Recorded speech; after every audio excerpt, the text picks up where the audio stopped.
Селим қыздар, маған тіркеліп колокольчикті басуды ұмытпаңыздар. Орам жапырақтан осындай кез келген тағаммен ұсынылатын керемет салат жасаймыз.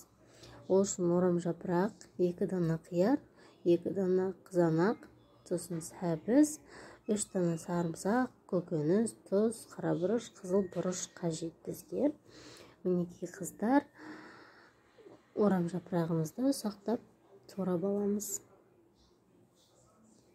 Барынша ұсақ қып турауға тырысыңыздар қыздар. Өйткені ұсақтау болса, өте дәмді, күшті, керемет болып шығады. Енді міне қиярымыздың ұсақтап турап аламыз. Мінекей қыздар.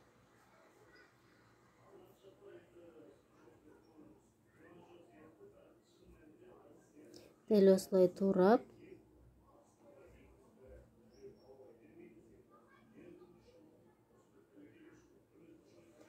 барлық қиярды турап болдық.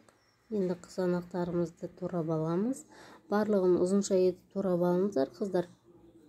Мінекей сәбізімізді теркадан өткіземіз.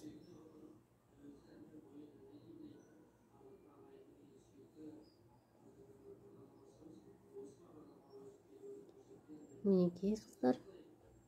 Міне қыздар, барлығын турап бір ыдысқа салып алдық. Үстінен 3 дана сарымсақты ұсақтап теркадан өткізіп аламыз.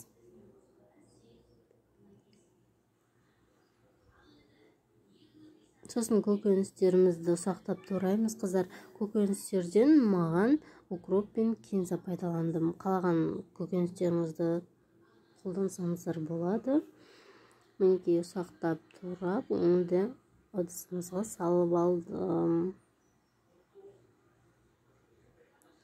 Енді осының үстінен 1 қасық, ас қасық тұз, көз мөлшерімен қызыл бұрыш, қара бұрыш салдым.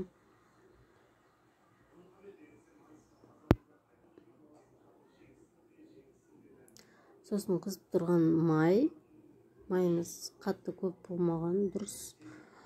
Міне барлығын жақсылап тұрып араластырып аламыз қыздар. Қанша жақсы араласса, сонша өте дәмді, керемет болып шығады қыздар. Жасап көріңіздер. Ешқашан өкінбейсіздер жасап көргеннен. Керемет, витаминге бай салат болады. Міне қыздар.